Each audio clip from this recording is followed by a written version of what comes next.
गांग बस एना का ख्याल ही नहीं रख रहा था, वो तो एना को शरारत करना भी सिखा रहा था। ऐसे ही दिन गुजर रहे थे।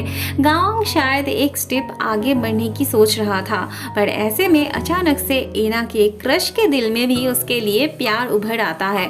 वो एना को प्रपोज कर बैठता है। गांव की चेहरे की खुशी एक झटके में वैनिश हो जाती है। एक तरफ एना अपनी खुशी पकड़ के नहीं रख पा रही थी, उसे ये सब सपना लग रहा था, और दूसरी तरफ गांव अपनी दिल की दर्द बहुत मुश्किल से दबा के रखा था।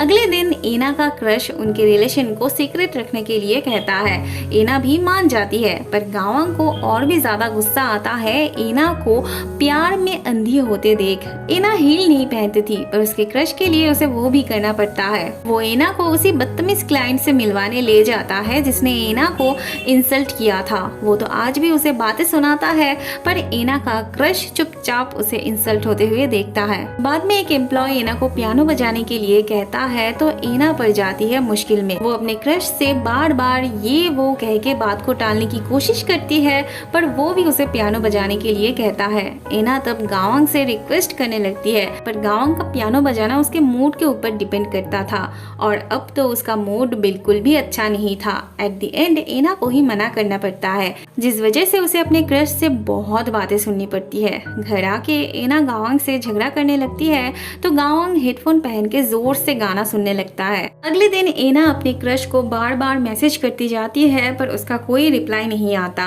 बाद में उसका क्रश आके उसकी डिजाइन्स देखने लगता है।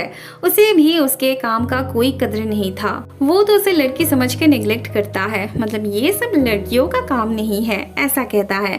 फिर वो एना को किस करने जाता है। एना को अच्छा नहीं लग रहा था, पर जोर डाल के वो मना भी नहीं कर पा रही थी। उसकी हो के गांव ही थप्पड़ मार देता है, जिस वजह से फिर से दोनों के बीच आर्ग्यू होने लगती है।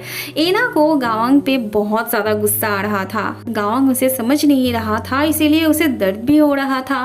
परेशान होके वो साइकोलॉजिस्ट के पास फोन करती है, पर उससे नहीं हो पाता।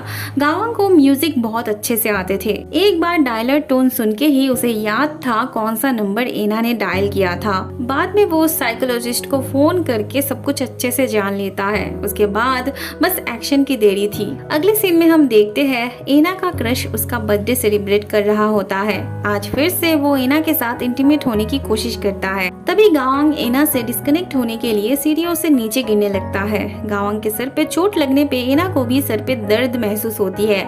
उसे तभी शक होने लगता है। वो गांग को पुकारने लगती है, पर कोई रिप्लाई नहीं मिलता। उस तरफ उसका क्रश अभी भी उसके करीब जाने की कोशिश कर रहा था। एना उसे रोकती है, पर उस बंदे को एना की बातें समझ में नहीं आ रही थी। आज तो एना ही उसे थप्पड़ लगा देती है। शुरू में तो वो घबरा रही थी, पर बाद में गांव की यादें उसे स्ट्रॉन्ग बना देती है। उसका क्रश उसे क्या रिजेक्ट करता, वो तो खुद ही उसे रिजेक्ट करके चली जाती है। बिना जूते पहने रास्ते में चलते चलते पागलों की तरह वो गांव को पुकारने लगती है, पर वहाँ से कोई रिप्लाई नहीं आता। रोते हुए उसे पुकारती जाती है, फिर भी नो रिस्पॉन्स।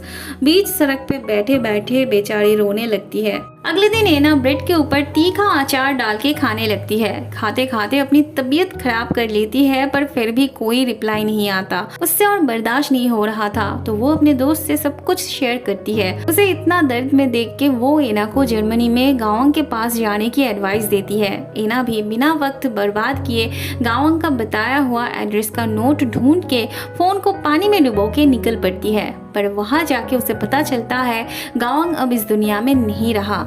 एना के पास अफसोस करने के अलावा और कुछ बचा नहीं था। देखते ही देखते 3 साल गुजर चुके होते हैं। अब एना अपने आइडियल के साथ में काम करती थी। उसका सपना पूरा हुआ था।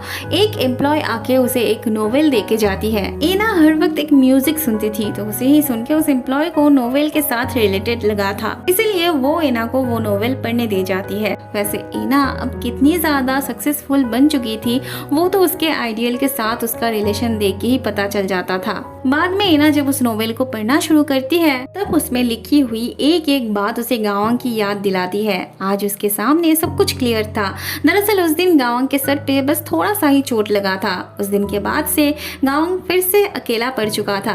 किसी भी काम में उसका मन नहीं लगता था। कुछ दिन बाद उसके दोस्त का भी देहांत हो गया था। उसका एकमात्र सहारा उसकी फैमिली, वो भी उसे छोड़ के चला गया था। एना जिस दिन उससे मिलने गई थी, उस पड़ोसन ने गांव के दोस्त के बारे में ही उसे बताया आया था। वो दोनों उस दिन एक दूसरे के बहुत करीब थे, पर किसी ने भी एक दूसरे का चेहरा नहीं देखा था, इसीलिए अगर आमने सामने भी आ जाते दोनों तो भी एक दूसरे को पहचान नहीं पाते। अगले सीन में हम गावंग को देखते हैं, जो कि अब एक सक्सेसफुल पियानिस्ट बन चुका था। अचानक से उसे अपने पियानो में से म्यूजिक की आवाज सुनाई देती है। गौर से सुनने के बाद उसे वो धुन जाना पहचाना सा लगता है।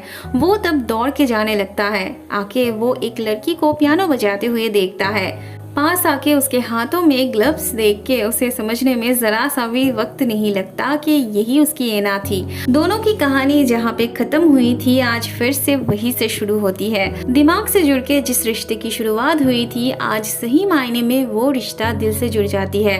तो कैसी लगी सबको ये कहानी? उम्मीद करती हूँ अच्छा ही लगा होगा। फिर मिलते हैं ऐसे ही किसी कहानी के साथ। तब तक सब अपना ख्याल रखना और अपने आसपास के लोगों का भी ख्याल रखना।